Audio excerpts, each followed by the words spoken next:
Thank you, Acting Speaker. I would like to think that, I believe I am the last person to speak. I'd like to think that you've saved the best till last, but...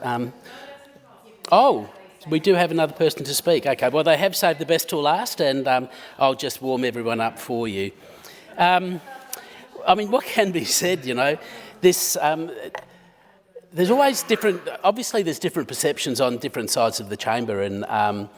I was talking to someone today on the phone and they brought up, you know, the problems that with crime in the community, and they said they sort of felt unsafe about going out, and they said, you know, I go out and I see the police helicopter up in the air, and I get worried and nervous about things, and then she said she went off to a shopping centre and there were police around, and she said I got really frightened that there were so many police around.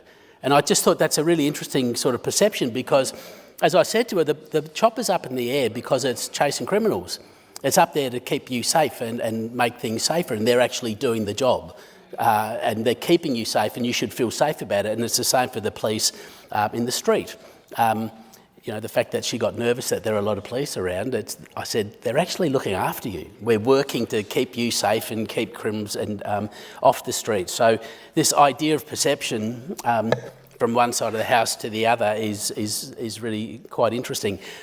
From my history as a performer, I've always strove for perfection.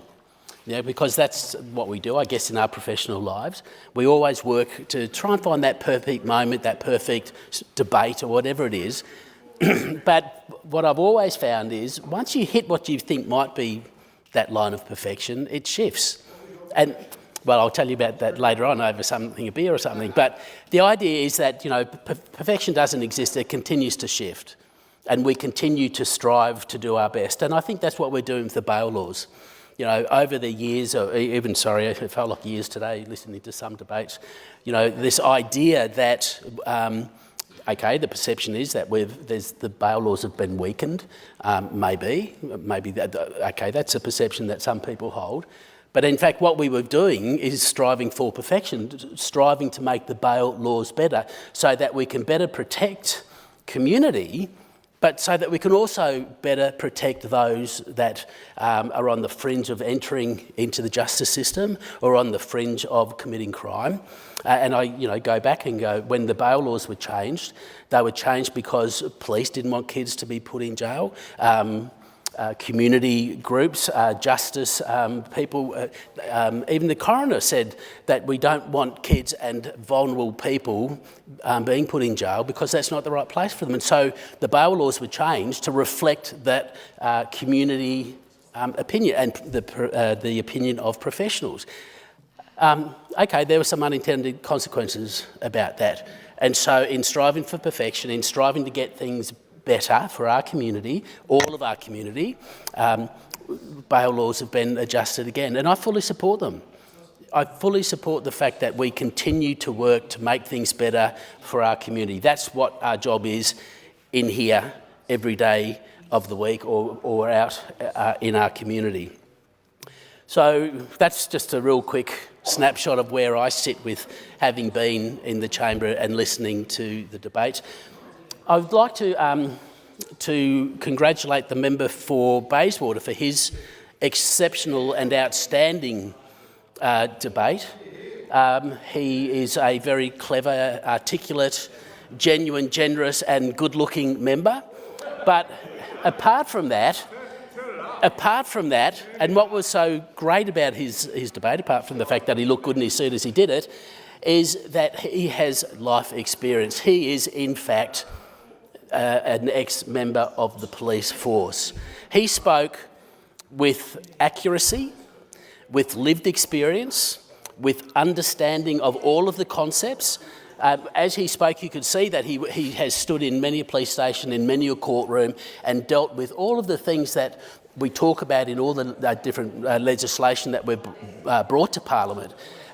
He spoke with the fact that the realism that a lot of us, including myself, can't because I haven't been in that position. So I certainly thank him for his contribution in bringing light to some of the falsehoods and disingenuous nature of comments made by those on the other side. I also note, I'll take the moment to note, that there are other members in this chamber that were police officers that have chosen not to debate this bill today. And I wonder the fact, especially after the member for Bayswater's debate, I wonder if the fact is they're not debating the bill debate because they would have to concur with what the member for Bayswater said, which would be completely against what those on the other side are saying. So for those people on that side who have been in the police force, haven't come here to debate this bill because they know we're right. They know what the member for Bayswater said is right, and what some people have been saying is not. I also, there's a lot of things I would like to talk about. One thing that keeps being said in this chamber is that Port Phillip prison has closed. I believe that's true. It has closed. It was built in 1997. It's almost 30 years old. But what no one on that side has said every time they've said that Port Phillip is closed, not one person on that side who said that has then backed it up and let people know that Western Plains Prison has opened. Sometimes I'm just flabbergasted by, what's not said. But Western Plains Prison has opened. It's got more beds than Port Phillip Prison. It's brand new, it's fit for purpose, it's fit for future. It's been designed to be safe, to provide an environment for prisoners that is semi-comfortable but safe, is safe for prison guards working there, is safe for staff that work there, and safe for visitors that go to that prison. So I just wanted to make that point. The other point I want to make too is about the break bail face jail idea. And when I was thinking about what that probably meant, I kind of, it's like chuck everyone in jail who does something wrong. And I know the member of Point Cook sadly took a little bit of my thunder on this by mentioning the First Fleet. How dare you? Excuse me, Chair. He mentioned the First Fleet, and I was going to talk about the First Fleet. It came out in 1788. And it came out, and when it came out, it brought criminals, the first criminals to Australia. It actually brought 751 criminals to Australia. Oh, you mentioned it as well, member for Pascoe Bar. I do apologise. So there's two people in the chamber smarter than me. In fact, a lot more. Anyway, but, you think about those people that were convicted in England for crimes, for stealing a loaf of bread because their family were going hungry, or, doing any of those sorts of things.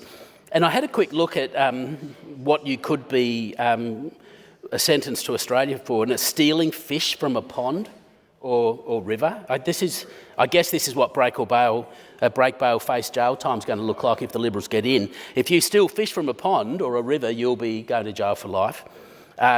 Stealing letters, assaulting or cutting or burning clothing, stealing roots, trees or plants or destroying them. And the one that I found sort of the most amusing but also most confusing, especially if it's part of the break bail or face jail time, is impersonating an Egyptian.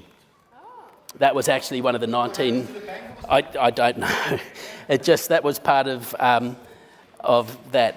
Also, I note break bail, face jail under the 1788 First Fleet. The youngest criminal that came out from England was a young girl by the name of Mary Wade, and she was just 11.